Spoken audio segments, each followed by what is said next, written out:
Coming up on Chasing the Natty, we got the graphics back. We also provide you the recap of another wild week of college football, and which we realize that we know nothing about the landscape of college football.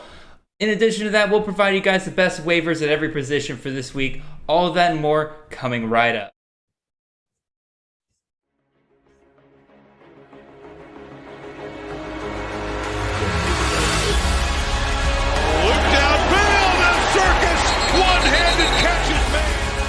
Jones goes to the end zone. Oh, what a catch!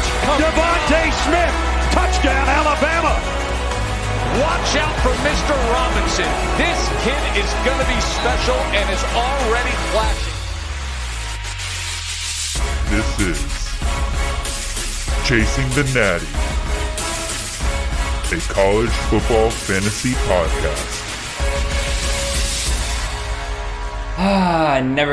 Never thought I would miss that intro so much as that. Welcome in, everybody. My name is Jared Palmgren. I am the host of the Chasing the Natty podcast. And of course, as always, with me on the other side of me this time now, I redid the graphics. And so this time I decided to put Xavier on the left side of the screen, on my right. So yes, y'all, welcome into another episode of the Chasing the Natty. We are here to provide you a weekly recap, this time for week 4 of college football. And every time we think that it might be just a relatively quiet weekend, hell no. This is shaping up to be one of the best seasons of college football we have ever seen, especially in the last, probably 5-10 years.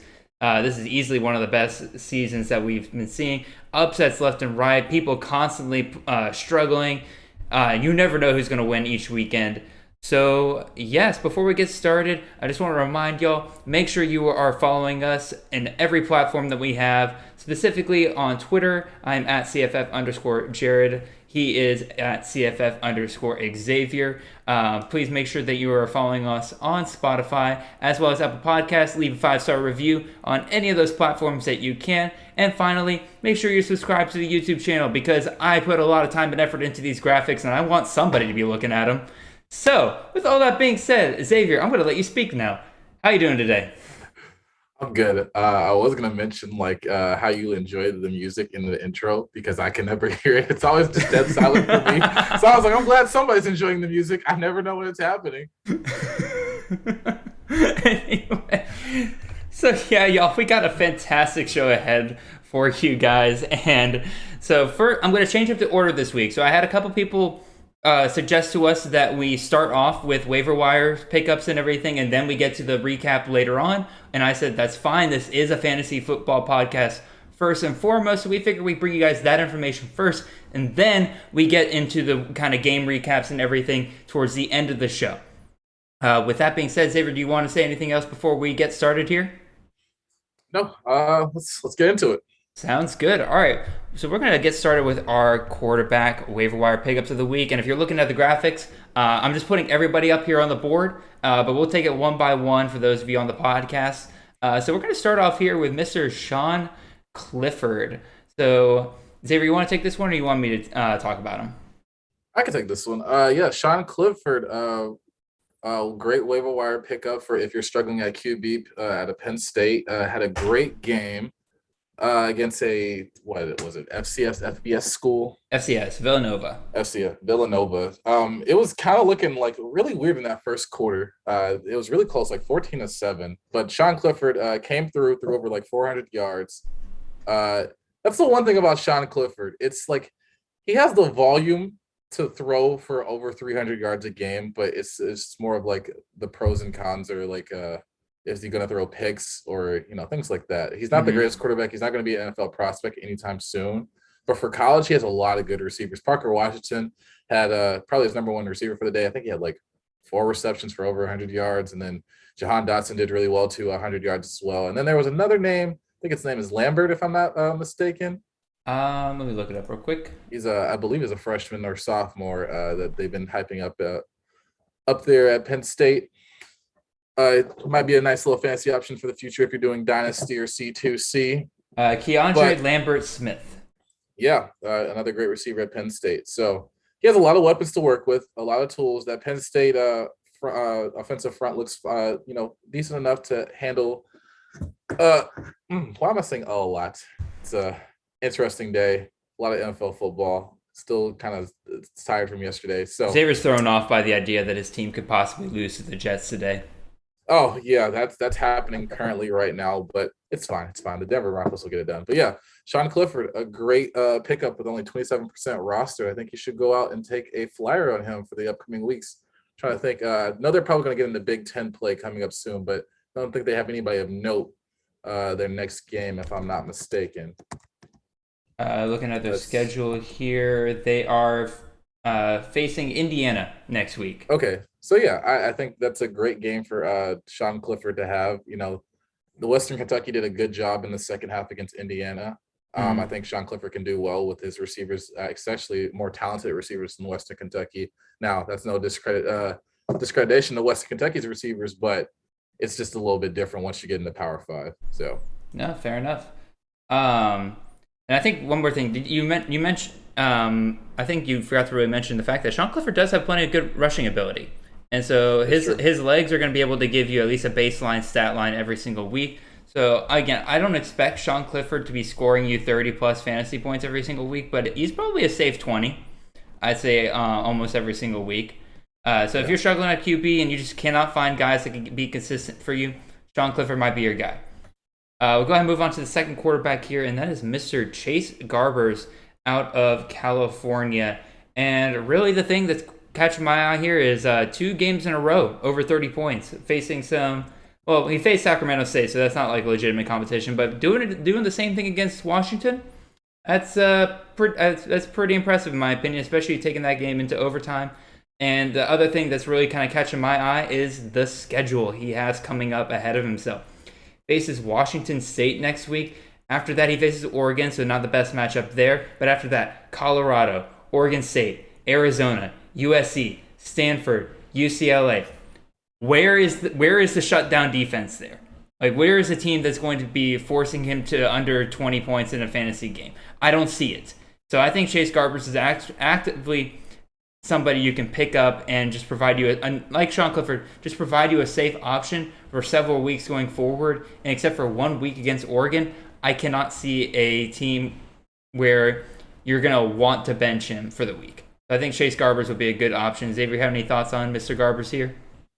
Yeah, I think in terms of, where's the shutdown defense in the Pac-12, I think the Pac-12 is an interesting conference. And I say interesting as interesting as the ACC and the Big 12 is right now, as nobody knows what's going on with them. I don't know who's good. I don't know who's bad. I don't know who's going to play defense and who's not. So it's really, I feel like it's a little bit of a gamble, maybe a safer gamble than some other quarterbacks in the Pac-12, but still a gamble nonetheless. I think that's fair enough. So we'll go ahead and move on to our third quarterback here, and that is Mr. Gunnar Holmberg out of Duke. And I'll be honest, this one was one I was surprised I would ever have him on this list. I expected Duke to be an absolutely awful team this year. I did not want anything to do with a Duke quarterback or pretty much anything on that offense except for maybe Mateo Durant. But even still, Holmberg exploding for 45 points in this last game. And just getting 4 touchdowns on the ground. Now, I don't expect him to get that every single week, but clearly this is a team that is going to be flowing through Gunnar Holmberg in order to get themselves back into these games where they fall behind very quickly. Duke, like I said, is an awful team. That offense isn't the worst thing in the world, though. So when they fall behind, they're going to definitely be able to put some points back up, and Gunnar Holmberg's going to be right at the center of that, especially, again, if they keep using his legs like they have been. So, Xavier, what are your thoughts on Mr. Holmberg? Yeah, I think he's had an impressive, run a few games to where he's not throwing as many touchdowns. Still throwing over, I think, for the past 4 games he's played, he's thrown over 200 yards. And then there's been 2 games where he's thrown over 300. And yes, it's not like he's throwing a ton of touchdowns. He's only thrown maximum of 1 a game. And there's some games that he doesn't even score. Throw a touchdown. So I think he's a decent quarterback. I do love the game plan that they had against Kansas State where, I know it must have sucked for a lot of Mateo Durant owners where a lot of the goal line carries were left for Holmberg to take. So, but Mateo's had a great day. The offense looked great, but I do have concerns going back to the ACC. Now, I'm not going to say, like I said earlier about the Pac-12, I don't know what the ACC is going through. This is a, definitely a shift in the college football landscape of like, as to quote the great Josh Pate over at Late Kick Sports, this is a renaissance season. So they go against UNC, then Tech, then UAV, Wake Forest, Pitt, Virginia, and Louisville, and Miami are their last their upcoming games until November. So I'll look at this and say, hey, look, Duke, in conference play has not looked good in the past years. So I think they're going to rely on Mateo a lot more, what they've been doing in the past. But yeah, he had a great game against Kansas and a few earlier ones. But yeah, I think this is where the end of the line is for him. No, I mean, I think he can squeeze out some games up here. Again, I'm looking at the schedule coming up, and I just don't really see a defense, at least in the next couple of games, that's going to really keep him contained. North Carolina, they just allowed 45 points from Georgia Tech. Georgia Tech look, yeah. Do we have to look at Georgia Tech and say, hey, maybe they have some something brewing up there in Atlanta for you, and then like next door to me? Yeah, fair enough. Virginia, I can't see them containing Duke. They haven't been able to contain anybody. Wake Forest, surprisingly, might be a legitimate defense. I'm going to give them that. But even so, I think Gunnar Holmberg's worth a pickup. Next one we're going to go for here is Jerry Bohannon out of Baylor, owned on 9% of rosters. This one I've been surprised by. I figured he'd been doing well enough to warrant a lot more rostership in college fantasy football, but no, he's still sitting there about 9%. Massive upset for Baylor this past weekend in terms of beating Iowa State at home. And Jerry Bohannon was right at the center of that. I believe he led the team in both passing and rushing yards in that game, and I don't think that that's going to be a oddity for this Baylor team, especially if for some reason Abram Smith and Tristan Ebner just aren't performing to the way that they need to. Jerry Bohannon has plenty of legs, and I think Dave Aranda, the head coach there at Baylor, is going to be using him as much as he can. So again, if you're struggling at quarterback, Jerry Bohannon, no reason not to pick him up. Yeah, I've been kind of dunking on the last two quarterbacks, but I truly believe in Jerry Bohannon. I really like his upside with his, I wouldn't say so much of a dual threat ability. It's more like a light dual threat to where he's not like the best passer in the world. Like the highest amount of the yards he's passed for so far was against Kansas in 269, and he only threw 2 touchdowns.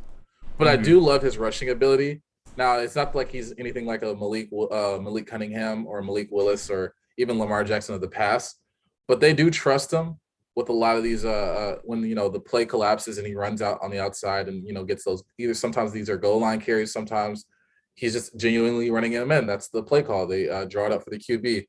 So, I mean, he's getting a lot of work doing it too.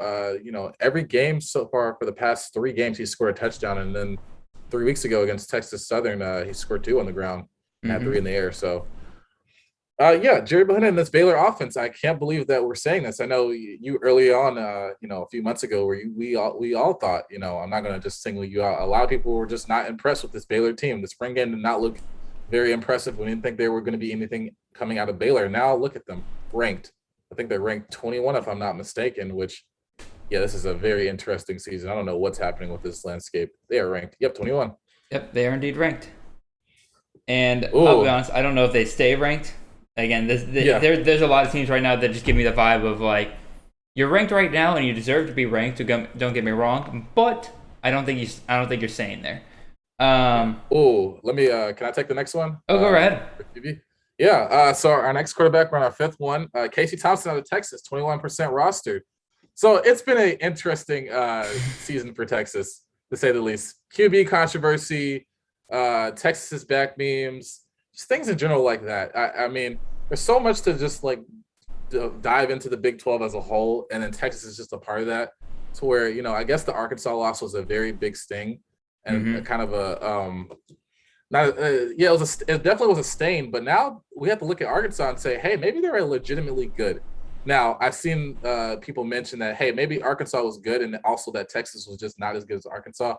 And I'm going to have to say, slow the brakes. Texas is still not there yet as a program. Like offensively, I believe it. Defensively, no, they're still challenged.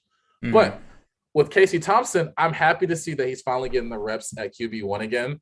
They finally decided to go with him going forward. Hudson Card was announced the starter.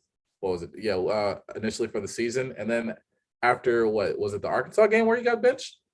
I do believe at the end of the Arkansas or midway through the Arkansas game, he was benched. Yeah, so I think Sarkisian made the right decision to go with his more experienced guy and his more mobile guy because the O-line does not look that great in terms of QB protection. Now, for Bijan and a lot of those other backs, they do fine and with the pass with the rushing with the rush block, the run block, but in terms of pass protection, no, it's not there. Now, they did go against the Texas Tech team that was defensively challenged as well, and Casey Thompson exploded for a lot of yards, 300 yards, 5 touchdowns, and had 1 on the ground, so 6 in total. So I think going forward, I think this Texas offense is where, they kind of saw themselves to be, with not to say that Casey Thompson is something new for them, but I think this is what they had in mind when they wanted to start off the season, a more explosive offense. And I think going forward, Casey Thompson is that guy. I think Hudson Card is still a great quarterback, and I think he's going to be great in the coming years, but I think this is Casey Thompson's team until proven otherwise. I have nothing to argue against that. Again, I think the reason why I put Casey Thompson on, I don't usually put people on the waiver wire list after one good performance, but you can just tell this Texas team was different when Casey Thompson was out there starting full-time for them. And you are looking at a guy that I think is in a Steve Sarkisian offense that can absolutely put up points every single week. I mean, we saw what they just did to Texas Tech. 70 points in that game. My God. Oh, the humanity, all that good jazz.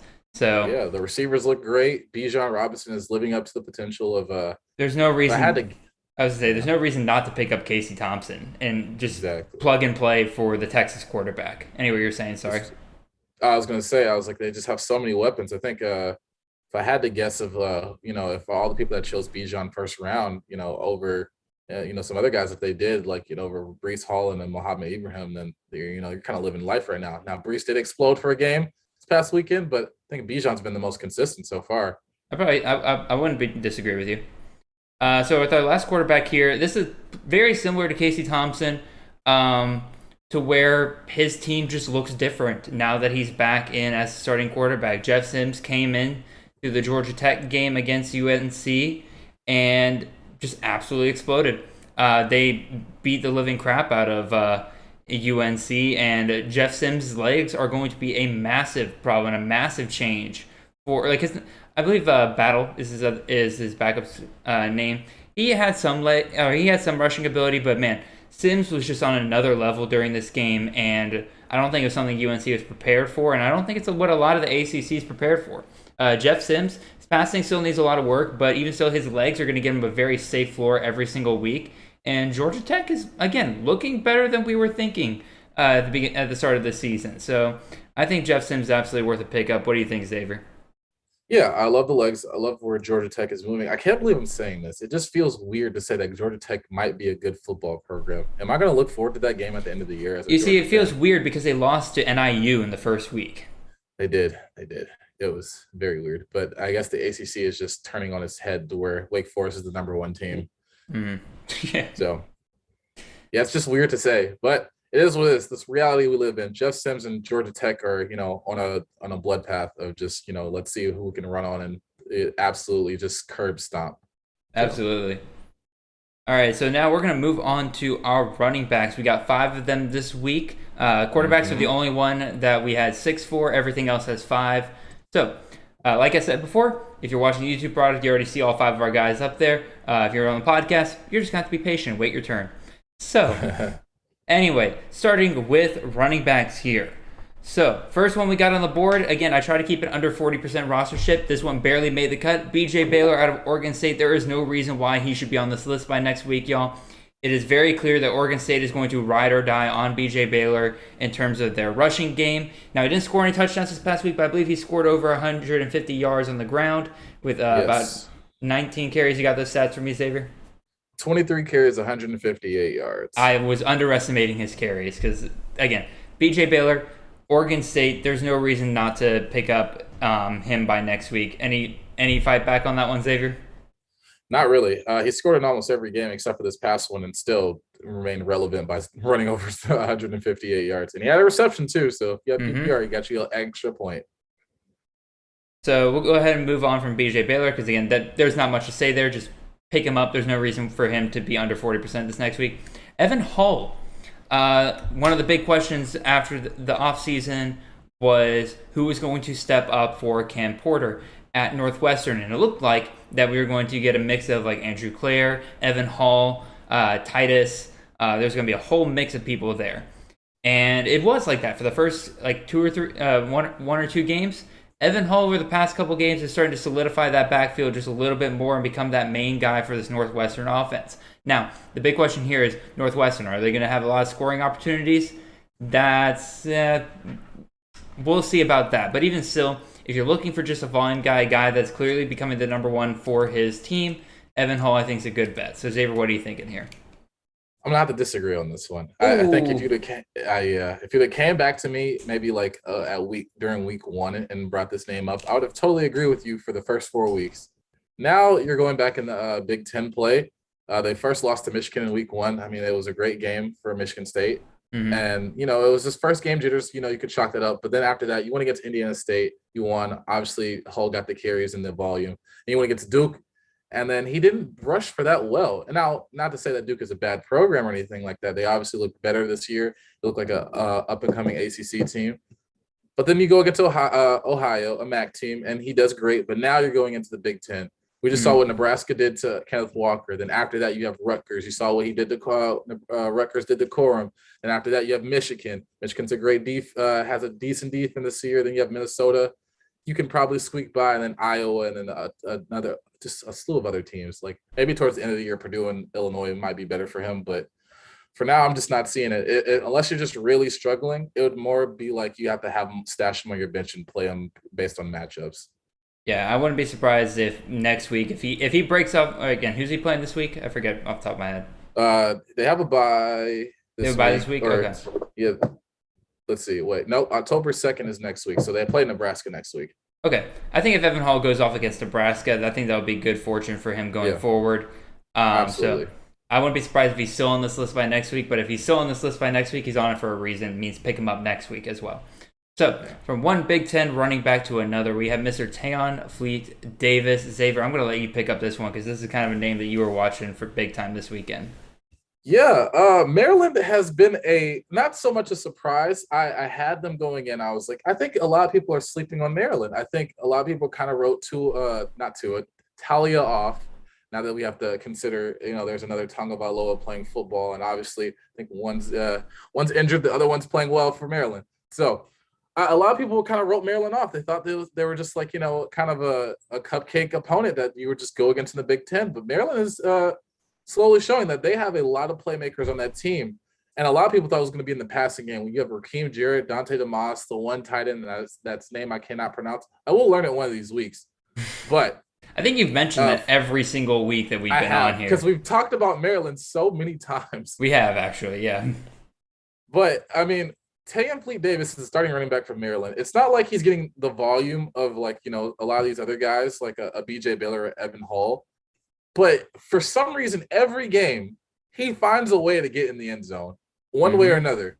And I think that just has value. They definitely trust him when they're in like short yardage situations, and also if they're in the red zone as well too. So that's where a lot of his production is coming from. But then there's also other games where he can go off against West Virginia, probably his best game, 18 attempts and 23 yards. And then he had some receiving touchdowns. 18 attempts for 23 yards? No, 123 yards. Okay. Yeah. You said 18 for 23. I'm like, Xavier, that is awful. My bad. Okay. I am so sorry to abuse. Yeah, 18 attempts and 123 yards. He had no touchdowns, but that was probably his best rushing game out of the games that he's played. And I was like, you've shown the ability. Because West Virginia this past weekend showed that, hey, they're not a defensive slouch when they're going against Oklahoma, or maybe that's just a little bit more telling to Oklahoma. So we don't know. We'll get into that later. We'll get into that later. But Tayon Fleet Davis is a guy, 20%. I can understand if it's under 40% for next week, but I definitely would like to see an increase because I think he's that good of a talent in terms of getting into the end zone. I have nothing to argue against for there. We'll move on to our next running back, and that is Mr. Jaylen Warren at Oklahoma State. Top running back for the Cowboys for the past 2 weeks, and as far as I'm concerned, he's going to continue to be it for the next couple of weeks. Because the main thing here is that Desmond Jackson and LD Brown are both injured and banged up. So as long as Warren continues to produce, Mike Gundy will have no reason really to take him off the field here. And so I think that if Warren really and truly continues to be that number one back for Oklahoma State, we saw what Chuba Hubbard did 2 years ago and everything. And we saw what happens when he settles in on one guy. Warren could easily become a league winner by the end of the season if you don't go ahead and pick him up now and if he continues to keep this spot. Xavier, what are your thoughts? Yeah, I have no discrepancies with this pick either. I love the volume that he's getting for these past 2 weeks. And, I would be concerned if, like, college football was just, having a normal season. I'm like, man, he has some tough Big 12 opponents coming up.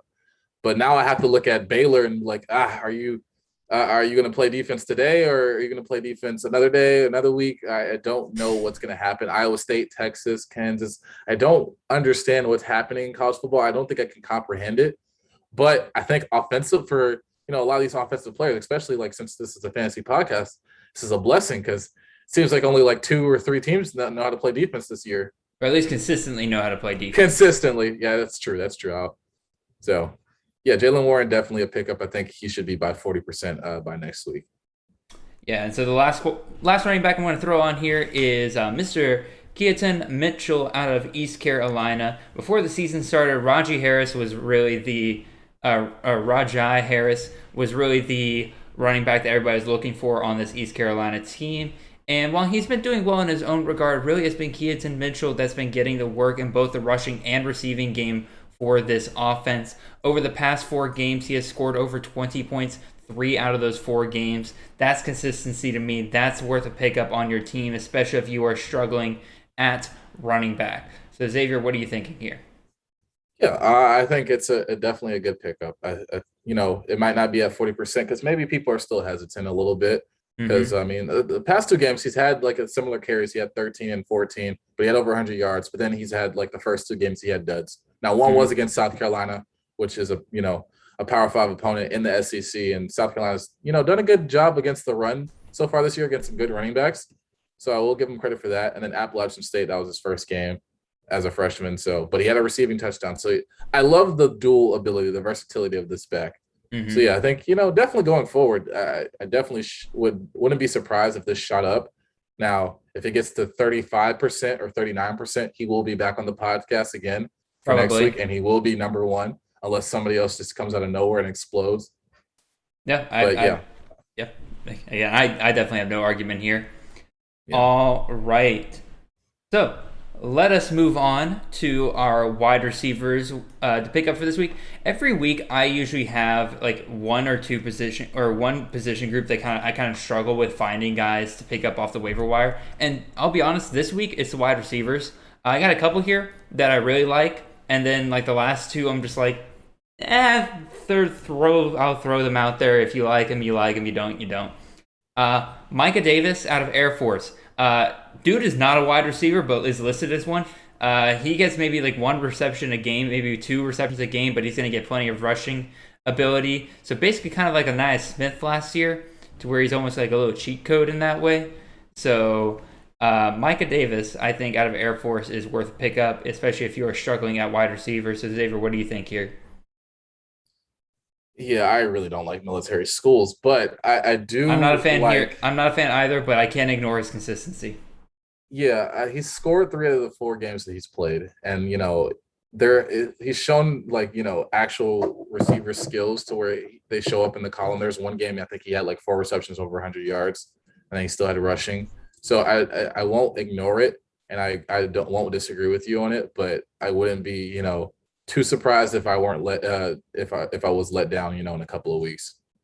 No, fair enough. Again, military schools are always a gamble, in my opinion. That's why I don't have Christian Anderson, quarterback out of Army, on here. That's why I don't have any of the Navy running backs or anything on here usually. But Micah Davis, again, I just saw the consistency. I'm like, you know what? I'm going to throw him on here. Next wide receiver I kind of want to talk about here is Mr. Kyle Phillips out of UCLA. Man, Dulcich so far kind of a disappointment this year, and a lot of it has to do with Kyle Phillips over the last 2 weeks really becoming a favorite target of Dorian Thompson-Robinson. Now, Big question about whether or not DTR plays this upcoming week. He did kind of get banged up at the end of that Stanford game. But even still, Kyle Phillips is showing to be a big piece of this offense going forward. I believe he scored 30 points 2 times in the last 2 games. So, yeah, only owned by 10% of rosters.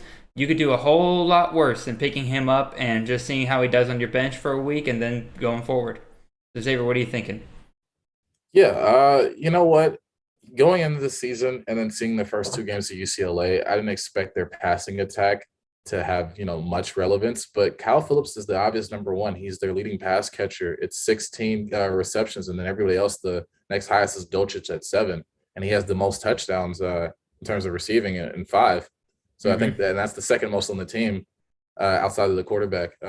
So I think it's something you can't ignore. I think it's a shot you can take on. With DTR going down, it will be interesting to see. If he does play, then, yeah, obviously I still have hope for Kyle Phillips, but I might want to, do a little bit of research and seeing who might, if DTR doesn't play, who's going to be their backup, and see if they have any. You're likely looking at. I know his name off the top of my head. He just came from Washington. Ethan Garbers. Ethan Garbers. Yeah, he'll likely be the backup. Okay. Yeah, he's a freshman? I believe he's a redshirt freshman. Redshirt freshman. Okay. He played at Washington last year. Okay. It'll be interesting to see. Maybe, you got recruited for a reason. Maybe he has some talent, and maybe he can find Kyle for him. So absolutely. But yeah, Kyle Phillips is definitely a guy I would love to see, go up in percentage and rostered on. So another name we're going to point out here, and that is Mr. Corey Sutton out of Appalachian State. Dude has gotten double-digit targets over the last 2 games for Appalachian State. This is a good Appalachian State team. They're going to be putting up plenty of points every single week. They got a veteran quarterback in Jace Price, who's going to know exactly where to place it for a guy as talented as Corey Sutton is going to be. Last year, he was very much a disappointment. This year, it looks like he's back to his 2019 form. And yeah, going forward, Corey Sutton easily could be a very consistent wide receiver for you each and every week. So, Xavier, what are your thoughts on Mr. Sutton here? Yeah, I think he gets the targets. He gets a lot of receptions, a lot more than, your average wide receiver. So I think there's a lot of opportunity for him. I think the past 2 games he's had over 100 yards, maybe not a touchdown in every one of them, but the opportunity is there. And Appalachian State is not a bad team for their conference. And, yeah, if you got the number 1 receiver, then, yeah, might as well go get him. He's only 9%, so he's out there in a majority of leagues. Yeah, no, exactly. Absolutely. So like I said, these last 2, I'm not entirely sold on, but I'm going to throw them out here because I do think, again, if you're struggling at wide receiver, here's some guys that you can probably take a shot on. Grant Dubose does not have the consistency that I want, but he definitely has the upside. Scored over 25 points in 2 of his games this year. Usually when Chris Reynolds performs well, Dubose performs well. So... if I remember correctly, I looked up their schedule. Yeah, yes. And so I see plenty of opportunity for them going forward. Florida International, Florida Atlantic, Western Kentucky, Rice, Louisiana Tech. These are all teams I think that he can score on. I think that Chris Reynolds can get hot in. And when he's hot, Dubose is getting hot. So I think Dubose is somebody that you can take a flyer on for these next couple of weeks. Xavier, what are you thinking here? Yeah, I'm with you there. I still love Victor Tucker as that number 1 receiver for Charlotte, but I don't mind having a guy that you can have a 1A and then a 1B. I'm not saying that Dubose is a 1B, but I think he is. Like you said, Victor Tucker has the upside. No, Victor Tucker has 18 receptions. Dubose has 20. Oh, okay. Well, yeah, this last game. And Dubose has 4 touchdowns. Victor Tucker has 0. That is true. So I think, in the past, Victor Tucker was that number 1. So now you can have that 1B guy. That's funny how quickly your tone changed there. Oh, yeah. I'm just like, yeah, well, never mind then. Victor Tucker. Sorry. Nah. I remember the first game, Victor Tucker did well. And then after that, it was just more of like, it wasn't getting touchdowns, but, moving the ball down the field. And they won 3 out of their 4 games. But, yeah, Dubose definitely has the upside. Absolutely. And then the other one here, Dallas Dixon, the number 2 wide receiver for Central Michigan, with Sullivan getting banged up pretty often. It seems like he just can't really stay healthy. He's playing, but again, it's affecting his performances in games. Dallas Dixon is quickly kind of setting himself up to take advantage of that, getting more reps, getting more targets, and I think for a guy that's only owned 2% on rosters, he could be on a whole lot more rosters and provide you a better advantage. Xavier, what do you think about Mr. Dallas Dixon? Yeah, he's their number one receiver right now. Doesn't have the most touchdowns. Well, you said Sullivan's banged up, so that's going to be a lot more opportunities for him. And for a guy that's the number one receiver, I think that's really good.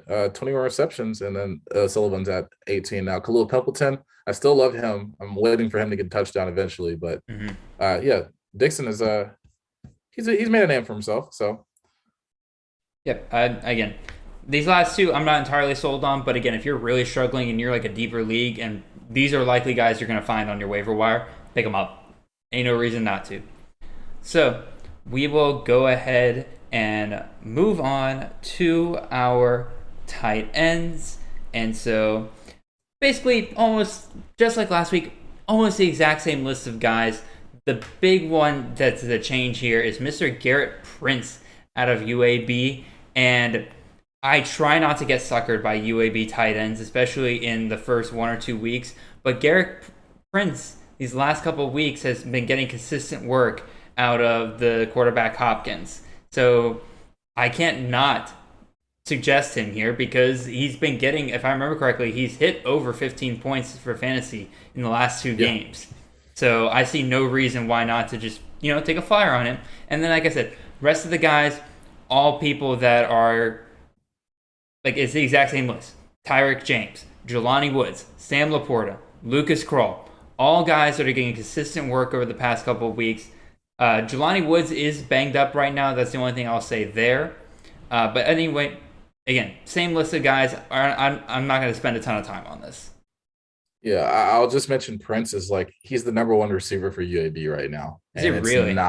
It's not even close. It's 13 receptions for him, and then Shropshire is at 7. God, that's a hard name to say.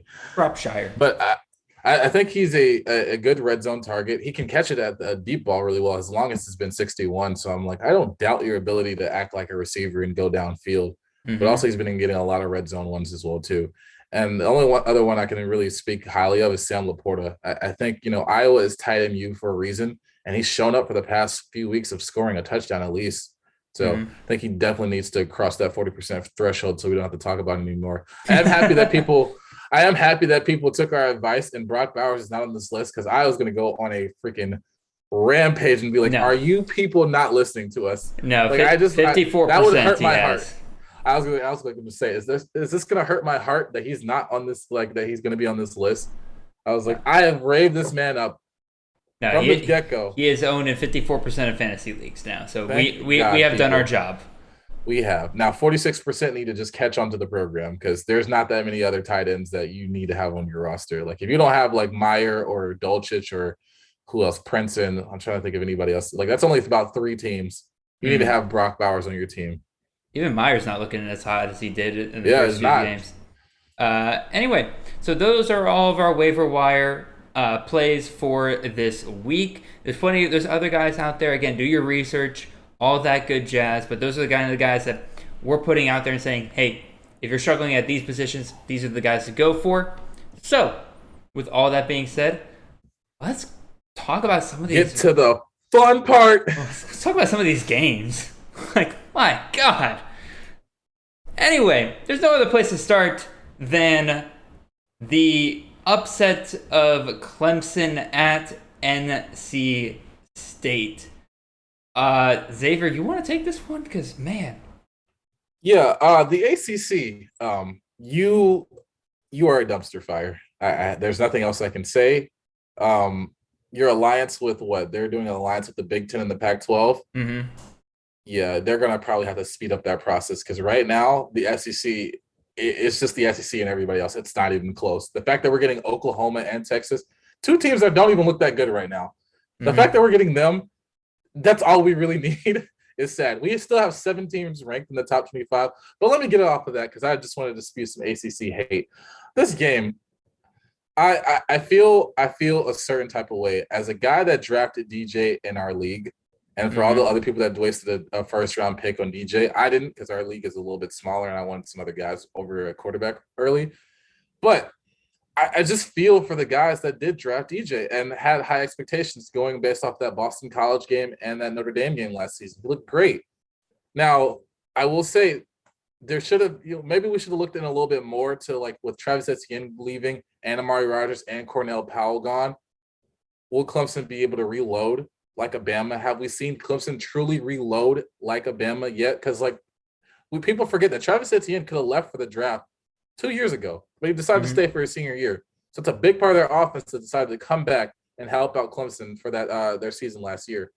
And you still have Amari Rodgers that wasn't drafted, that was there back in 2019, if I'm not mistaken. So a great guy. And Cornell Powell has been in the down the depth chart and finally emerged this past season. So you have a bunch of new guys and Justin Ross coming back.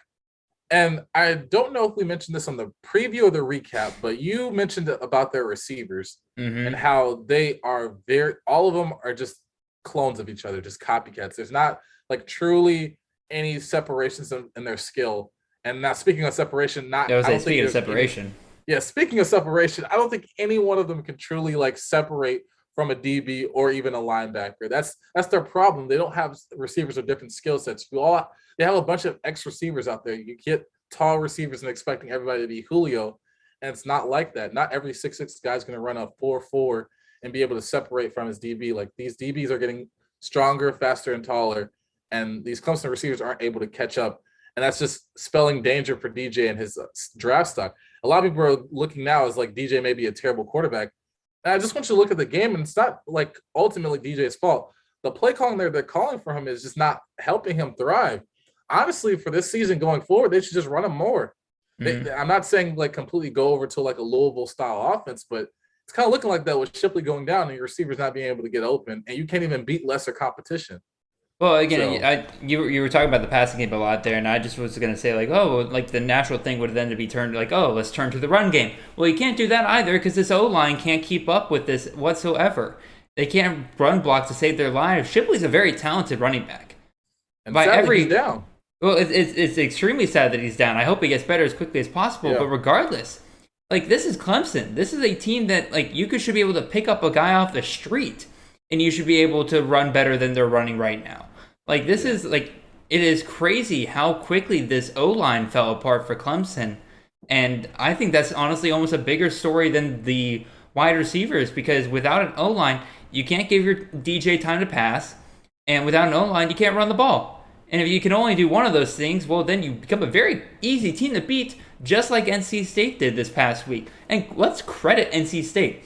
They played a complete game in this game. They played 100% to their ability, and it was good enough to beat one of the top teams in the country. I'll say 99. I'll say 99%. That kicker is still he needs his scholarship. Okay, you're right. You're right. He almost missed that. If he had missed that game winner, it would have been bad. Or not the game winner. What? No, he did miss the game winner. He did miss it. Oh my God, I forgot. I forgot. It was overtime. It was a double overtime because of him. You're right. But yeah, NC State almost 100% to their ability. Devin Leary had probably the game of his life.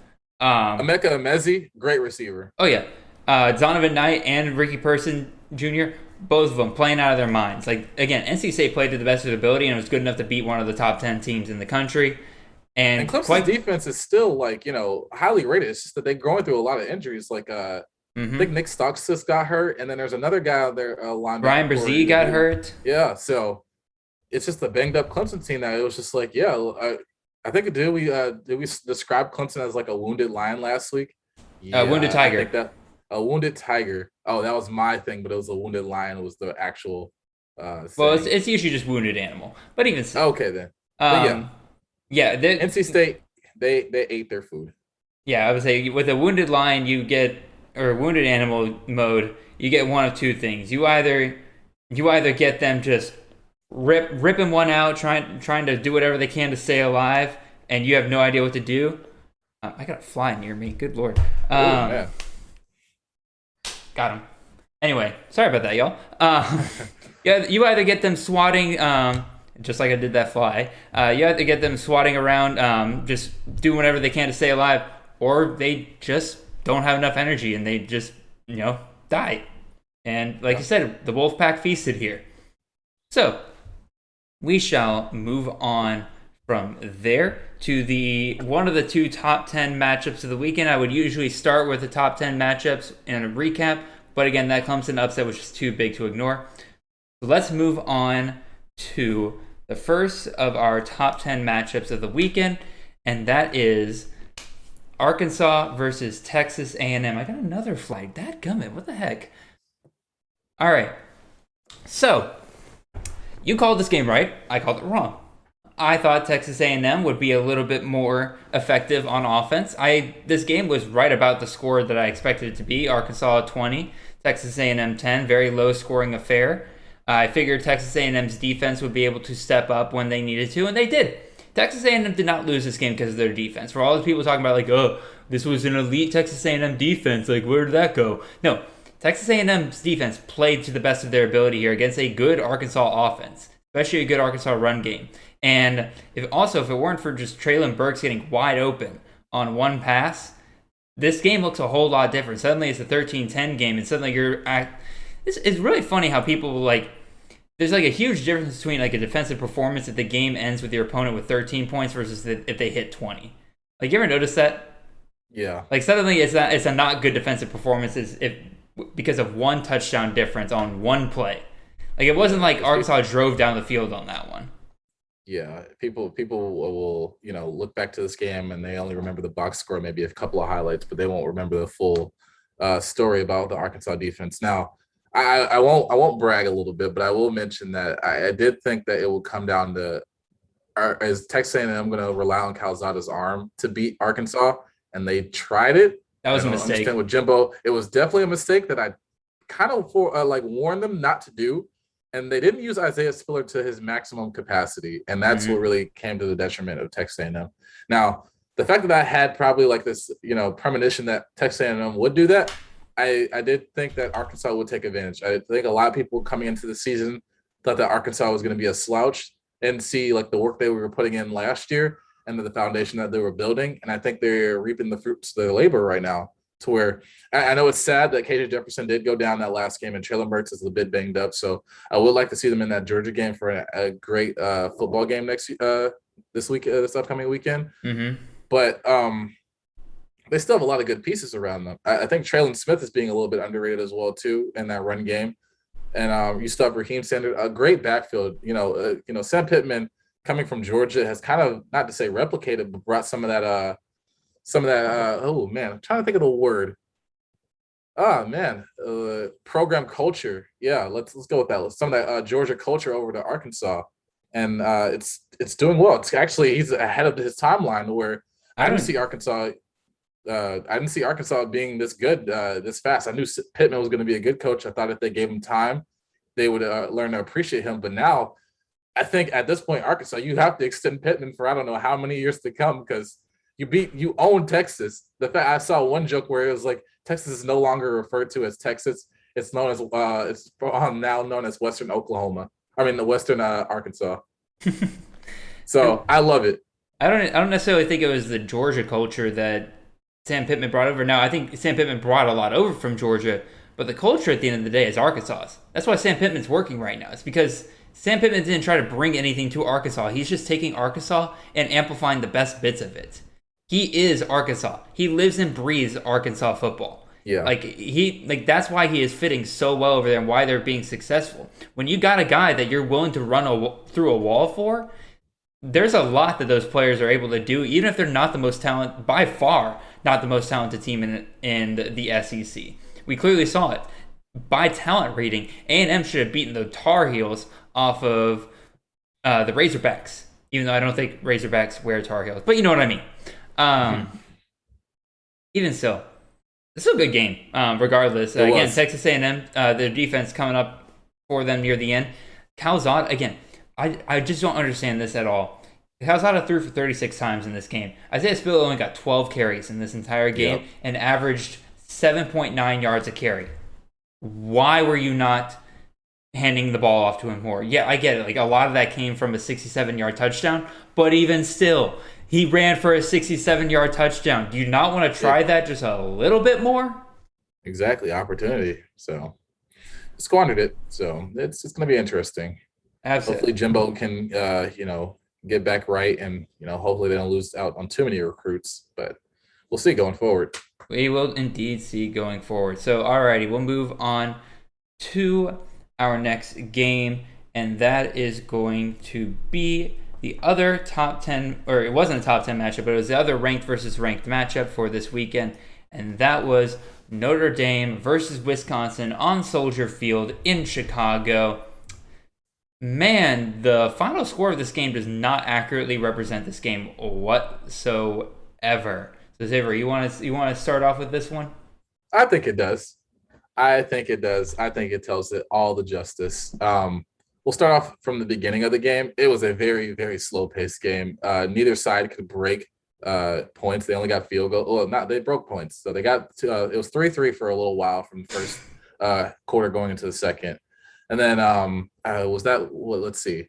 After that, I think Kyron or either Chris Tyree took it from that was Tyree. Yeah, Tyree took it from the kickoff, which, I mean, that's just talent over that point. Graham Mertz can connect with anybody, but, Ferguson is tight end, and Chez Mellusi can run against the Notre Dame defense, which I did have a sneaky suspicion about, to where I think the Notre Dame defense is not as good as, like, what they're showing on film. Now, let me clarify. I think their defensive line is not as good as what they're showing. Now, I do trust in their secondary a lot. Now, that I'll get in a little bit more of that once I get to the end of the game. Then Wisconsin started to try to come back, just claw their way back and make this a competitive game. Then once you got into like the third and fourth quarter, Graham Mertz just went into full sell mode to where he just, gifted turnover after turnover. Now, one of them wasn't his fault. It was a tip ball from a receiver to one of their corners or safeties, and the other one was completely his fault. So he was just a walking turnover machine, and I think the final score, what was it, like 30-something? 20? It was 41-13. 41-13. So it was just an utter, like, embarrassment on Wisconsin's part to where, I don't know if we talked about this, but I was like, I mean, that a lot of people give Penn State credit for beating Wisconsin. I don't. I really didn't think Wisconsin, like, maybe going into the year, I thought Wisconsin was going to be better, but after seeing them after that first game, I don't rate them that highly. I don't think Penn State looks that impressive, especially to be the number 4 team in the nation in this week's AP poll. But Notre Dame got the win. They did what they were supposed to do. I think they ranked appropriately. I think the AP knows that, and the college football playoffs is going to recognize that Notre Dame being in the playoffs is always a mistake. And even though they're beating the ranked opponents that we maybe thought that were going to get upsets this year, they just don't look that good. Like, they have UNC later. I think Notre Dame is still going to wax UNC. I mean, at the beginning of the year, I had UNC beating Notre Dame, but now no. So I think Notre Dame is going to get a nice little bowl game. They'll probably be a top 7 or a top 17, 5 through 7, wherever you want to put them. But I don't see them at top 4. But they played a good game. Yeah, no. To be clear, what I meant by like the final score not accurately representing this game is like this made it look like Notre Dame dominated this game from start to finish, and I don't think that's what happened at all. I think they dominated the fourth quarter. And that's really, I mean, again, that's what you have to do if you're a top 10 team, where if you're struggling, you have to be able to just put games away. And Notre Dame did. Now, it helped a ton that Chez Mellusi, like you said, just absolutely sold on Wisconsin. Like, again, like you said, one of the pick six is not his fault. The other one absolutely was. You mean Graham Mertz. What did I say? Am I saying Chez Mellusi is the quarterback? Yeah. I am so sorry, y'all. Graham Mertz has become a liability for this Wisconsin team. We were all very excited about him after his debut against Illinois last year. Goes down with COVID. He comes back. He looks worse, and we're all like, oh, maybe he just didn't ever recover from COVID. Dude, we are a year removed from that, and he still looks pretty awful. This Wisconsin passing game is almost non-existent with him as the quarterback. Yeah, they got a receiving touchdown this weekend. Whoop-de-doo. That's like the first one he's had since last year. Like, Graham Mertz has become a liability for this Wisconsin team. And as much as I love Chez Mellusi, I don't think he can carry this team on his back like a Jonathan Taylor could in years past. And so I think Wisconsin might need to be looking for a change at quarterback just to see what else they have in the tank. Because if they continue to ride with Graham Mertz, I know you picked them to win the West, Xavier. How are you feeling about that prediction?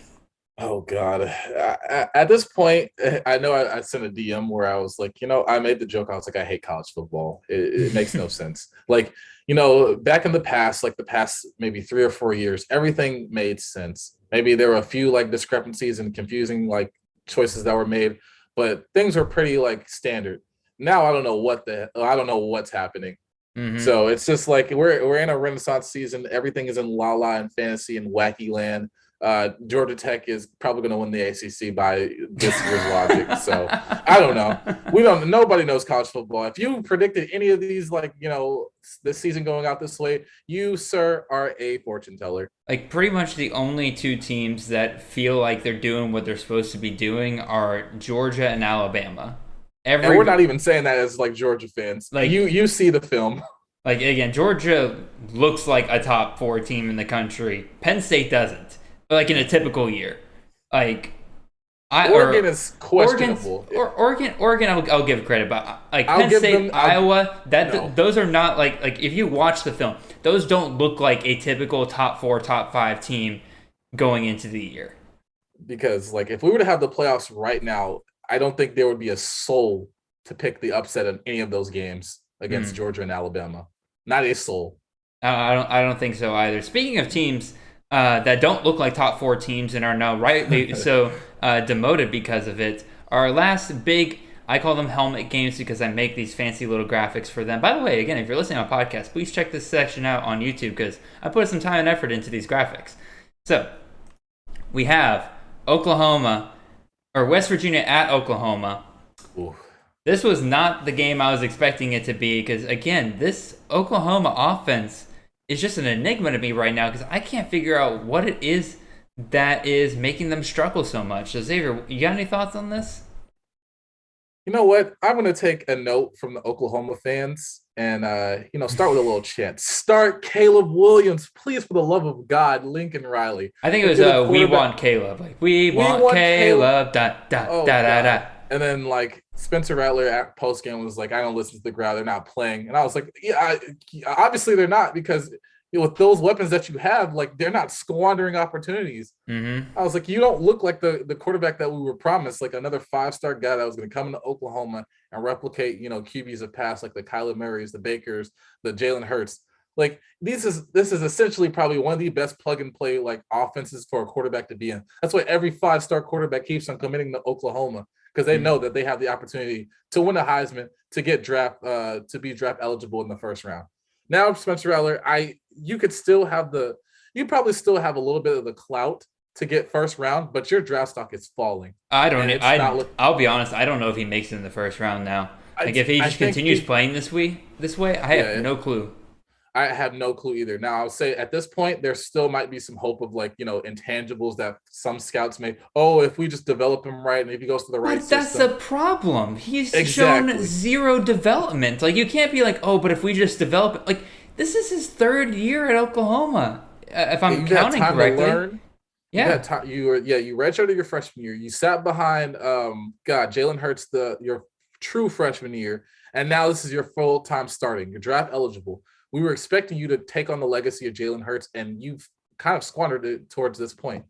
So I don't know what to say about this anymore. Like, you have the receivers. Like, I love Marvin Mims, love Mario Williams. Mike Woods looks great too. Austin Stogner, a great tight end. And then they still have people back like behind them that they're putting in. Eric Gray, a great receiving back, which they gave, a lot more looks this game too. I think he was the only one with their only touchdown today on the day, if I'm not mistaken. Let me take a look. No, Austin Stogner was, but Eric Gray got down the field. Yeah, Eric Gray was the one that get them down the field of short passes out the in the flat in the backfield and him just running for like 60 yards. Mm-hmm. And that's what led to that. But you're telling me you can't, spread out the offense, have an empty backfield, and you can't find an open receiver? Like, you're telling me those 5-star receivers, not one of them? Because it's not like a Clemson situation. These receivers are talented. They can get separation. We've seen it already before. Marvin Mims is no joke. Mario Williams is a great freshman. Mike Woods showed what he can do at Arkansas. They have different skill sets and intangibles. You're squandering talent. That's why they demoted you to 6. And that's why I don't think Oklahoma's probably going to be in the college football playoffs if they don't win the Big 12. And even then, I don't even know if a Big 12 championship would guarantee them that. If they go undefeated, they're going to be in. But even so, like, that's going to look really good. If the audience would allow me a homer moment here for a second, Kirby gets a lot of crap for squandering a lot of talent. And deservedly so sometimes. Like 2 years ago, the year that Georgia lost to South Carolina because our offense was borderline anemic for a top 5 team that was inexcusable. We're now looking at Oklahoma and Clemson, all these teams just struggling offensively, and nobody's pointing the fingers at Lincoln Riley or Dabo Swinney, it feels like. It always feels like it's somebody else. What's that? You know what it is? It's the fact that we play in the SEC and that we don't go to the playoffs because we don't have the luxury of not like going against Bama every time we have to meet in the SEC championship. Like if we had the luxury of going like and having either a 1-loss season and being a big a conference champion, we would make it. Or go undefeated in an easy conference and make it. But we always know we have to face probably the best team every single year at the end of the year, and that kind of always determines our playoff chances. Now, this year, maybe a little bit different because we actually look like we deserve to be a top 4 team if we lose to Bama. Now, as long as we don't lose in an embarrassing fashion, but even still, if we blow out everybody else for the rest of the year, I don't think, we still would have strong consideration over a lot of these other teams. Yeah.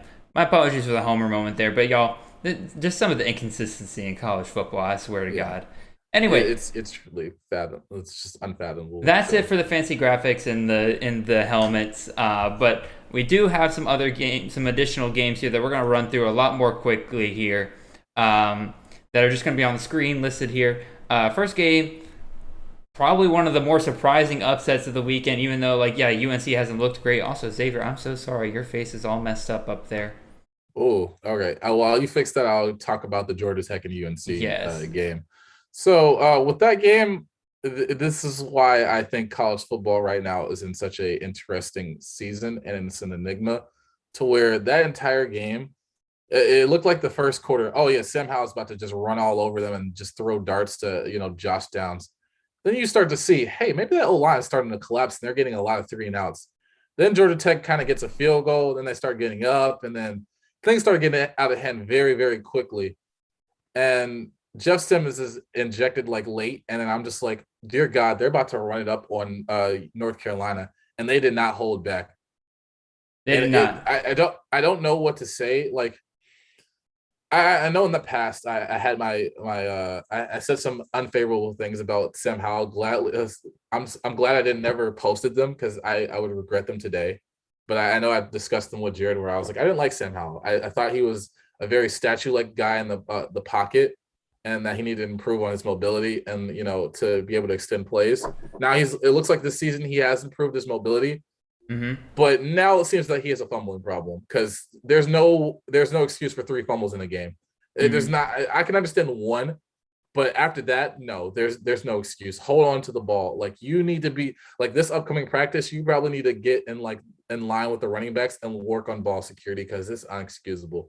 And the fact that I won't call it a fumbling problem yet. I think he had a bad ball security game. People have that every once in a while. You saw Matt Corral, where last year, again, a little bit different, but where he would not have an interception for 3 games, and then all of a sudden he's going to throw 5. So just sometimes you get into these games where you just can't get your headspace right, and as soon as you make one mistake and you make another, all of a sudden it's just a part of you in that game now, and it's hard for you to get over it. Yeah. So I'm not going to say it's a fumbling problem yet. But I do agree with you that it's inexcusable for him, especially against a Georgia Tech team who, quite frankly, as far as we know, is not a very good team. Again, lost to Northern Illinois to start the year. But even so, Howell had a bad game. Turnovers cost him here. But there's no reason why Georgia Tech should be able to run up 45 on you. That's on the defense. Yeah. That's not Sam Howell. That's the defense. Yeah, I think it's on the defense and the O-line. The O-line, it looked like the pass, it made Georgia Tech's pass rush look elite. I think they had around 5 to 8 sacks. I don't even remember the number, but it was something ridiculous where I'm just like, this can't happen. I'm looking up the stats real quick. Yeah, I don't know what Mac Brown is going to do for the future and for this program. Honestly, I don't even know what any team in the ACC is really going to do. Like, I guess none of you are getting a New Year's Six bowl unless, actually, yeah, if you win a conference championship, then yeah. They had 8 sacks on the day. Yeah, 8 sacks. I knew it was something ridiculous because I don't know why, but I was ready to talk about the 8 sacks and 13 tackles for loss. Yeah. My God. Like I was watching the Bears game earlier and watching them sack Justin Fields, and I felt bad. But then I was like, man, this reminds me of something. And then I was like, yeah, Georgia Tech did the same thing. I was like, they're gonna have flashbacks.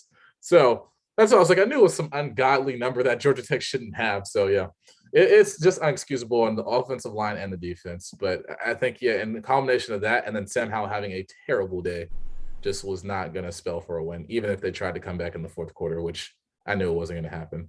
Oh no! As soon as Georgia Tech had that last touchdown, I was like, nah, this is over. Yeah. We'll go ahead and move on to another upset from this weekend, and that was Baylor upsetting Iowa State at home. So, yeah, I was probably one of the biggest fans of Iowa State coming into this offseason. I bought the hype. I was drinking the Kool-Aid for the Cyclones. I was really hoping they would be able to just pick up where they were last year, come into the season, probably try to win the Big 12 for the first time.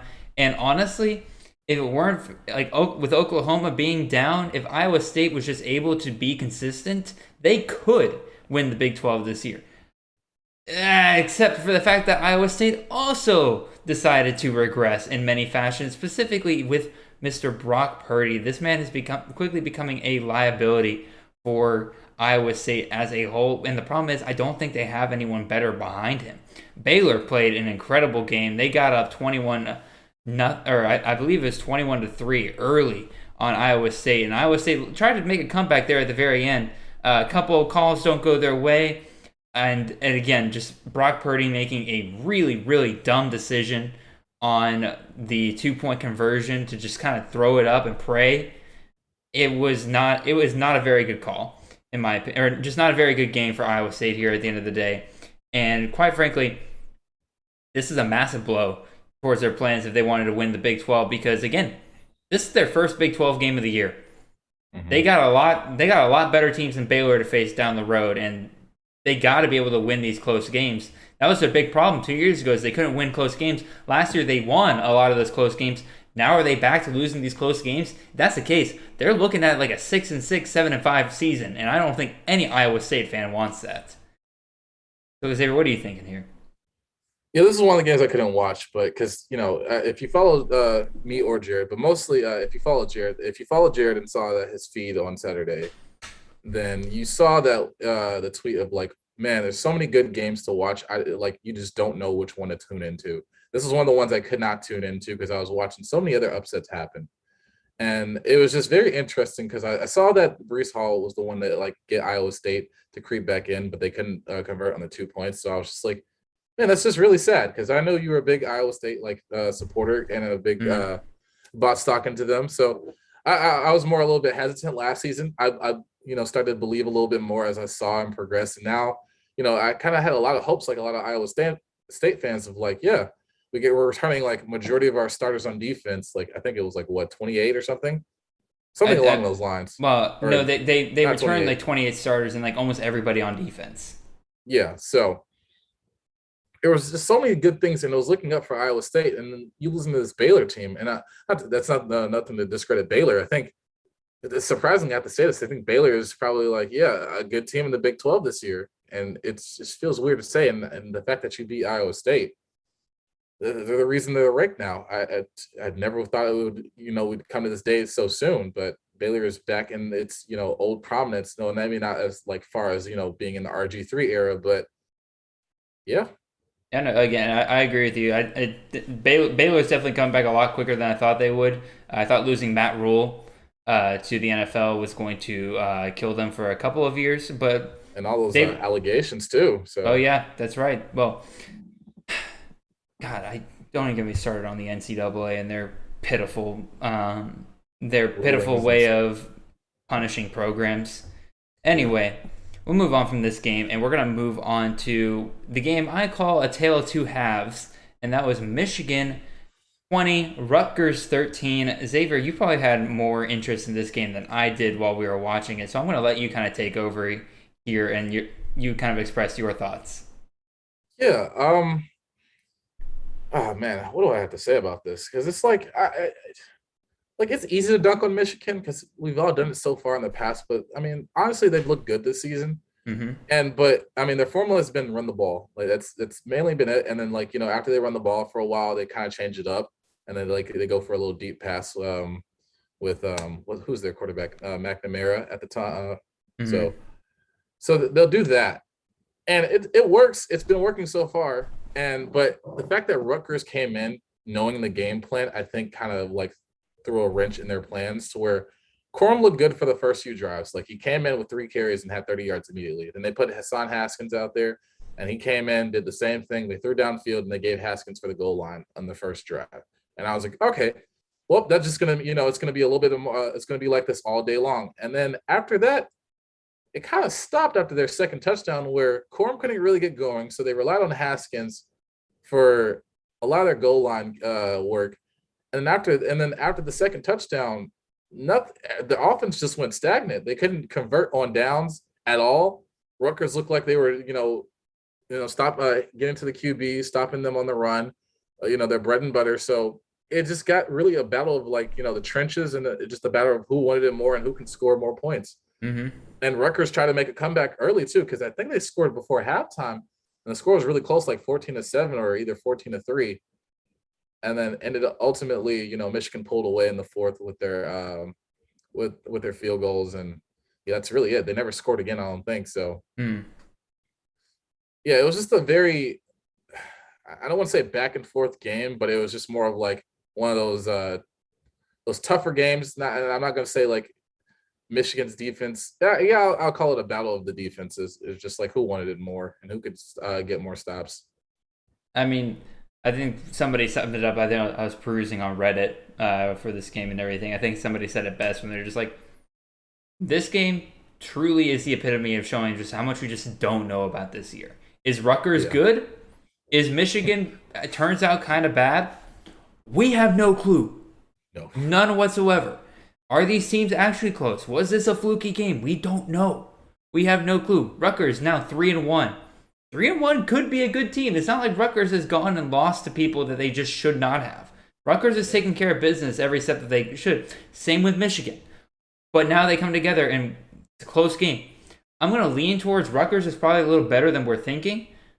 But even still, like, it could easily be the other side where it's like Michigan maybe just isn't as good as we think. I don't know. Yeah, I think we thought the talent gap was a lot like wider than what we initially thought. Maybe Rutgers is a little bit more developed and seasoned in their team depth chart than we thought. And because going in, I was just thinking, yeah, Michigan, they got Corum and Haskins. It's just going to run it up, and it'll probably be over by halftime, so I could stop looking. But no, they kept me going for all 4 quarters. So no, fair enough.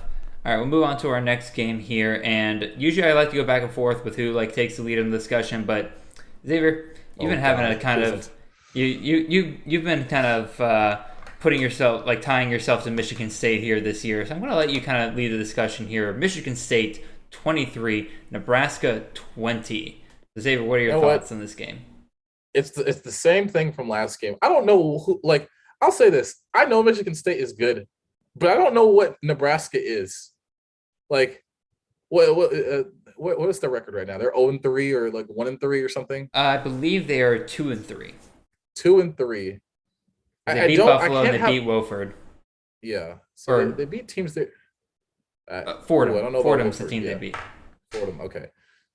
I just can't get a gauge of Nebraska's defense looked really good against Michigan State. They stopped the run completely. Kenneth Walker was a non-factor, and I was just, I was shocked. I will not lie. I was definitely shocked. I didn't think Nebraska's front could stop the run like that. But also, Payton Thorne didn't have his greatest day. He's been fantasy relevant for the past 2 weeks now. His first game, maybe not so much because that was the Kenneth Walker show, but the past 2 games, he's thrown for 4 touchdowns. So I wasn't necessarily expecting a 4-touchdown game from him this game, but I expected a lot better. And it just didn't look like that. Honestly, Jalen Reed really won them that game.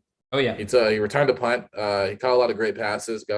Caught some touchdown passes as well too. So, yeah, it's just really who wanted it more. Nebraska really can. Adrian Martinez. That's still an enigma of like you can still pick him up this season in fantasy, but I think a lot of people are just knowing like if you do it, it's gonna be the week that he just doesn't work. Yeah, I out. would say the one week that you do start him, he will disappoint you.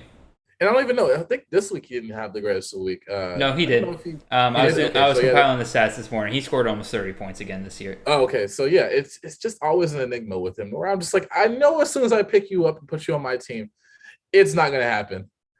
Like your rushing ability will just turn to nothing, and you can't complete a pass, and you'll throw me multiple interceptions. So I definitely think Michigan State is the more elite program out of the two, but Nebraska showed some. I call them elite, but I say they're the better program right now. I'll say this in terms of this season of college football, I think Michigan State is one of the elite.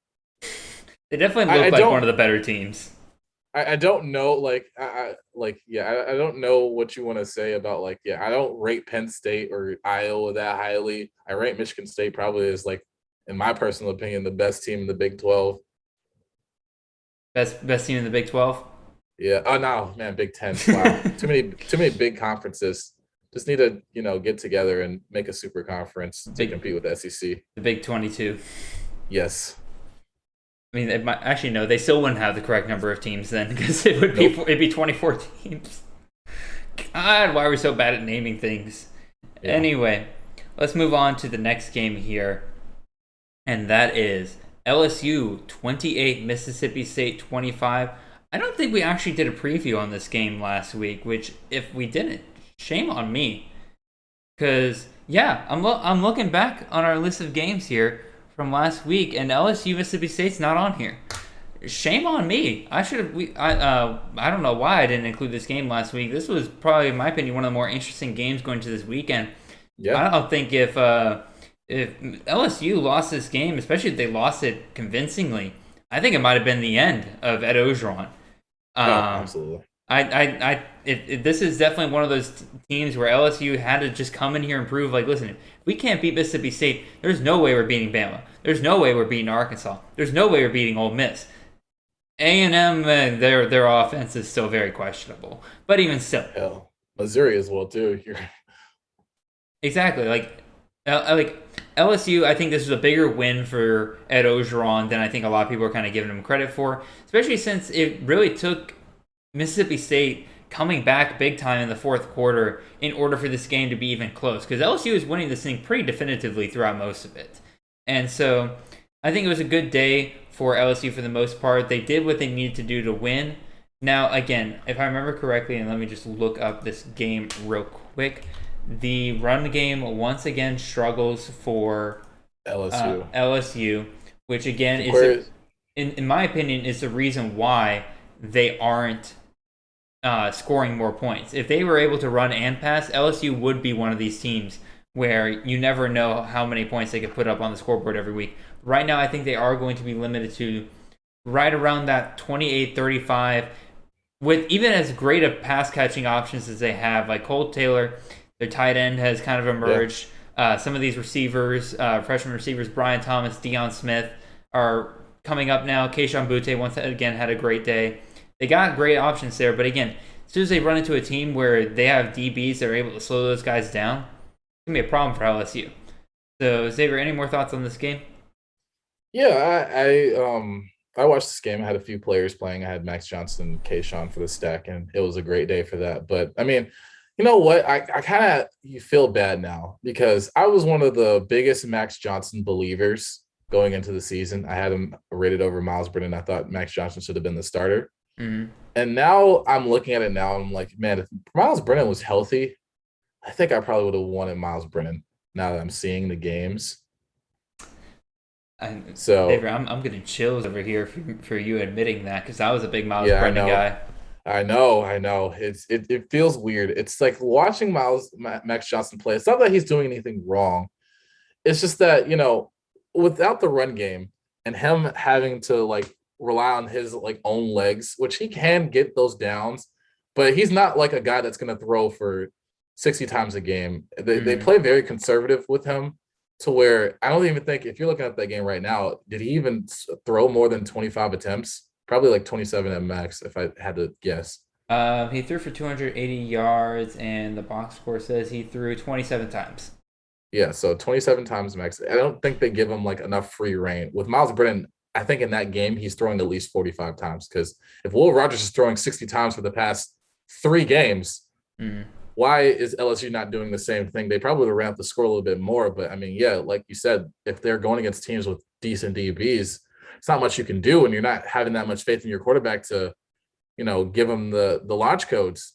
So, and the fact that you're relying on this weak run game, it would feel a little bit more comfortable if I had Miles Brennan, and maybe, the receivers would probably have a little bit more inflated stat. Like Keyshawn Boutte is still leading the country in like touchdowns, but he's very far away from yards. Like I don't even think he's like top 5. It's not even close. So yeah, again, just going back to the run game, season. I just looked at the performance in this game. Exactly 0 running backs here for LSU averaging over 4 yards a carry. Tyrion Davis-Price gets 3.9. Corey Kiner getting 3.5. Armani Goodwin getting 3.7. Again, it's not like these are bad running backs. Again, there's just something up with this LSU offense to where they just cannot run the ball. I will say Mississippi State will be interesting going forward, like even into next season, because like the fact that Will Rogers is like gunslinging it out, like the past 3 games I've noticed, I'm like, I don't think there's a quarterback attempting more passes than Will Rogers in the country. Xavier, do you know how many attempts that he had this last game? 69, I think, or 62. Something. Not 69. 62. But 62 passing attempts this last game. Like, look at his last 3 games. Look at his last 3 games. It's been 60 or 60. It's just up there. And I'm just like, you're going to put up a lot of yards, but also there's going to be a lot of room for mistakes. But I was like, one day it's going to click. He doesn't put up a lot of yards because every pass that he has is like less than 5 yards down the field. Yeah. They rely on him they rely on guys to then create yards after the catch.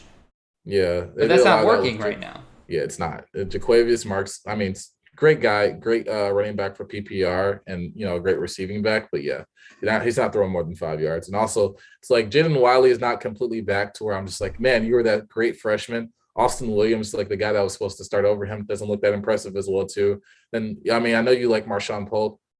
He probably does look like Mekhi Polk. I don't know why I said Marshawn Polk. Mekhi Polk. Yeah, definitely their best receiver so far this season. I don't know what that's going to look like going forward. I mean, yeah, definitely I think for the season he probably will be, but I don't know for the future. We'll see. It's just so much. This like we said, this season is just just weird. Oh, speaking of weird games, this was one that I did not see coming whatsoever, and that was Oregon State 45, USC 27. What the hell happened here? Like, look, and I think I know. But I'll let you spell it out for me, Xavier. I didn't even watch this game because this is Pac-12 after dark. I'm in bed, cozied up, ready to go to sleep. Yeah, Jackson Dart, please come back. I'll give you my meniscus or whatever that you need. Like somebody will give you your meniscus because Keaton Slovis is not it. I think this is the game that proves Keaton Slovis just isn't it. Like the fact that like you're definitely like the fact that Miller Moss might get like some looks this week from their interim coach. And like, hey, you want to compete for this QB1 job? Because this guy can't get it done. Slovis's stock is like probably 1 touchdown, 3 interceptions. Yeah, so like all that talk about preseason, too early, way too early draft, where Slovis was like, oh man, he's a top 5 quarterback in this draft. Yeah, no, not even close. Well, again, because people had this idea that he beat out JT Daniels, and they're like, oh my god, he's a 3-star quarterback that beat out a 5-star. It's like, no, he didn't. He didn't. JT had that job. He got his ACL torn, and then he came in, played halfway decent, and then everybody's like, oh, revisionist history. That's not what happened. Yeah. I will give Slovis credit. He did have a good completion percentage that last season, but that was a COVID season, and I can just throw that away for certain players. And I think Slovis, I'm just going to throw that away. You only play Pac-12 opponents, and you're dealing with COVID. So now that everybody's like, off of the COVID protocols, well, not completely off, but you kind of understand my gist of like, there's not as much restriction. You're gonna have to face these teams like head on, like not to say full strength, but not like that's one less restriction that you have to go that's working in your favor. So right now, yeah, no, you're not a top 5 quarterback. You could still get drafted. I still doubt it because I don't see anything about you that I want on an NFL team. You could be a backup. That's it. Yeah, again, there's not much else to say here. And again, like this USC defense, like I was giving them praise last week after the performance against Washington State. I retract a lot of that for this performance. Oregon State should not put up 45 points on you any day of the week, regardless of how poor your QB might be playing. Again, I imagine the 3 interceptions and the turnovers do not help the defense, but even still. Yeah. Anyway, we got 2 more games to run through here. We got Boston College beating Missouri 41-34 in overtime. This was a great game. You want to talk about that game? Yeah. I'll talk about it. This is a great game. Grissel, the quarterback for Boston College, is playing a lot better than I thought he would. I believe he's a walk-on, if I remember correctly. He was not recruited out of high school. He was 0 star at the very least. He was 0 stars. He was playing behind Phil Jerkovich there for good reason, because I do think there's a drop off between him and Jerkovich. But even still, he played probably the best game that he's played so far for Boston College, and boy, oh boy. Missouri, their defense needs some work. It was definitely one of those games where as soon as you saw Missouri take the lead near the end, I believe it was, good Lord, I believe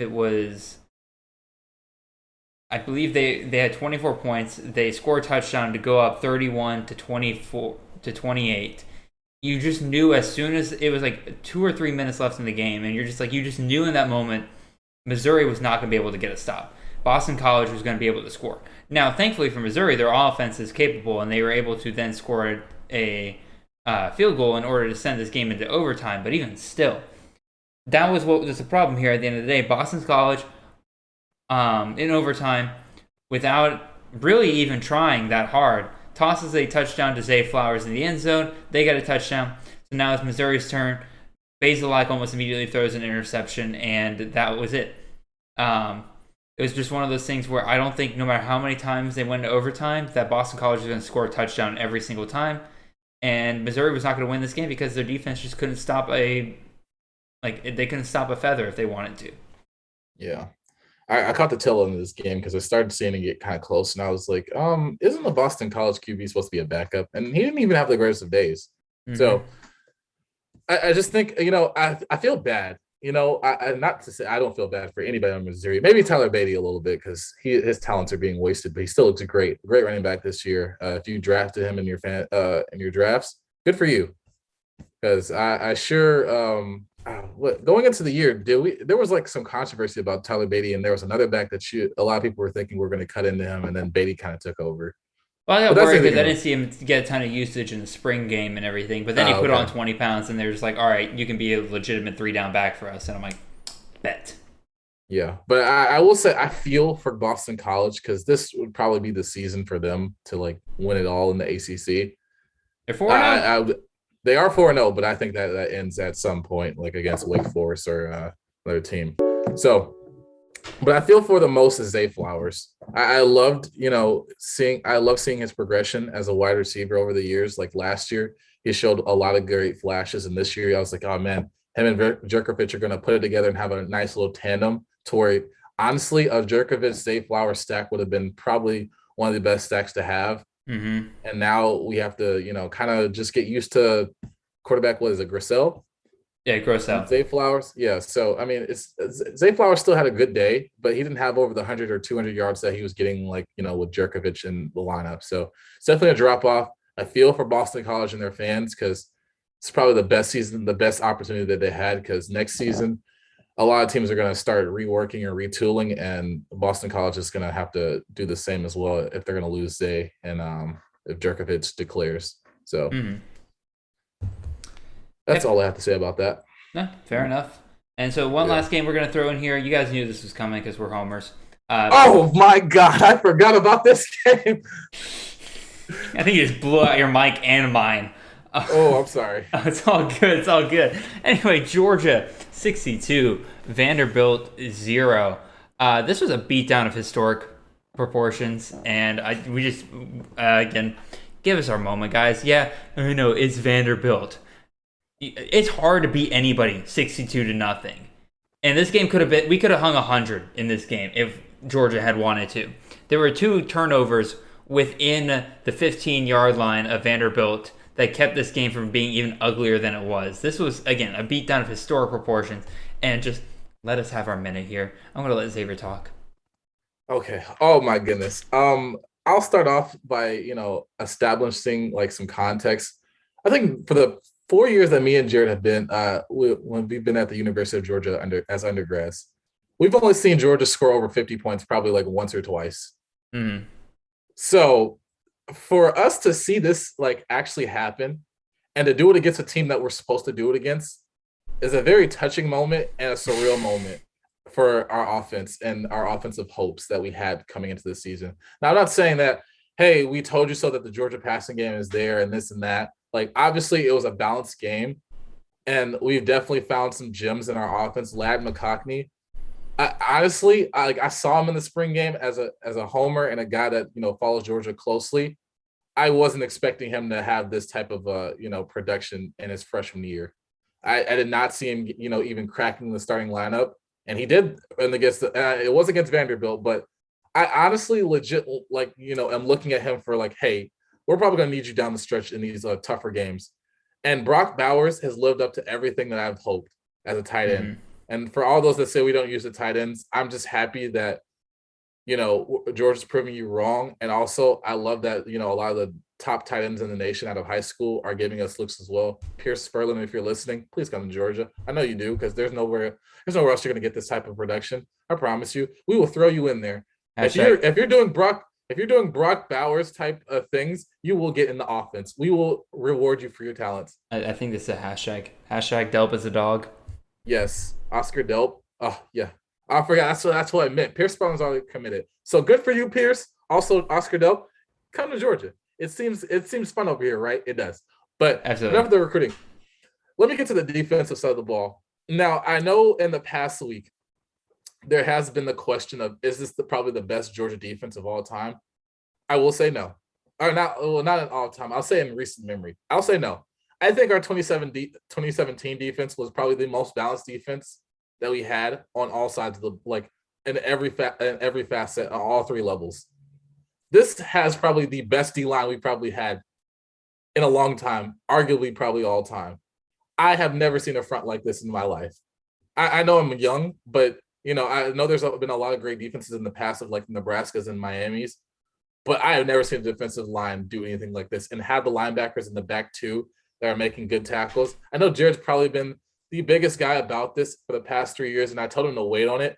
Now I kind of got a little bit frustrated this last year when I was like, okay, Jared, I kind of see what you mean, but we're finally making tackles. We're finally wrapping up and getting to the quarterback, and it's just a great sigh of relief and validation to finally see this happening and all put it together and have a great season that we're having.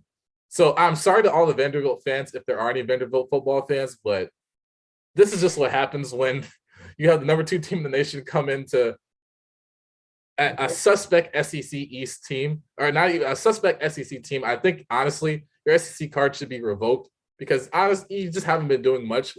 No. We still need it for baseball and academics. Oh, yeah, that's right. Baseball and academics, and, yeah, that's it, and music. That's true. Sorry, Vandy. Music's nice. I like the music. Yeah, music is nice. There, you have good music. But, yeah, regardless of that, thank you for allowing us. If you stayed this far for our rant, I really appreciate it. I wanted to get it out. I know me and Jared talked about this earlier, and we delved into a little bit more deeper stuff about our future, but this game was just a fun time to watch. We got to see a lot of different things and a lot of different calls. I was losing my absolute crap during this game because I was just like we were up 35-0 in the first quarter, and I was just like, I can't even believe there was even a sliver of doubt in my mind that we would struggle in this game. I woke up with a nightmare in the middle of the night. I was like, are we losing to Vandy? I think every college football fan has had that dream before where you just wake up in the middle of the night just oh God, did we just lose to an FCS team? I was like, I've never had that. Vanderbilt calls that a Saturday. Yeah, I was just like, all right. Because as a Georgia fan, you just have to have that expectation of there will always be an unranked South Carolina or an unranked just anybody that will just catch you on the off week and just have a mobile quarterback, which they did, which I was kind of concerned for maybe 2 seconds of that game. I was happy about it. It's practice for against KJ Jefferson next week. It absolutely was great scout team practice. Disrespectful, Jared. Disrespectful. Nah, Call it's it all my practice. I mean, they are. Anyway, that's our recap of week 4. Again, I feel like I say this every episode. Went a little longer than we meant to, but you know what? I have such a good time with Xavier. He's my buddy. We're here to talk college football all day long for you guys, and we thank you so much for listening. Please make sure, once again, that you are following us on Twitter at CFF_Jared, at CFF_Xavier. Please DM us, add us, whatever you need to do to get our attention, and we will try to answer any questions that you will have for us. I love answering questions like that. You also want to leave questions down below in the comments for these videos. That is more than welcome as well. Also, if you want to leave a 5-star review on Apple Podcasts and leave a question in there, that'll certainly get our attention, and we'll appreciate that every bit that we can. Like I said, make sure you're following us on Apple Podcasts and Spotify as well. Subscribe on YouTube. Again, guys, it has been incredible, the growth we have seen from the offseason to now. It has been fantastic to see you guys supporting us every which way that you can. We love it. So, Xavier, you have anything else you want to say before we head out of here? Yeah, I just want to basically just say what you said. I'm a loss for words today. It's just so much good college football, and we appreciate all the support. Be on the lookout for our preview tomorrow for week 5? It'll be week 5 already. Week 5 already. Man, this college football season's going by. It feels like yesterday was week 0. So we've had a good ride. We can't wait to keep on continuing and to give y'all good content. And keep on chasing that natty. Those for all our OG subscribers that were there from the beginning, Jared. Your little old slogan. Oh, go chase those natties. Yeah, is that what that's? We're trying to bring that back. We're gonna have a call back for the one day. Hey man, when we get a real natty, I will be telling everybody absolutely. All day. You guys go chase them now. We're good. Anyway, y'all have a fantastic day, and we will see you guys next time. And once again, enjoy the outro music because it is back, baby.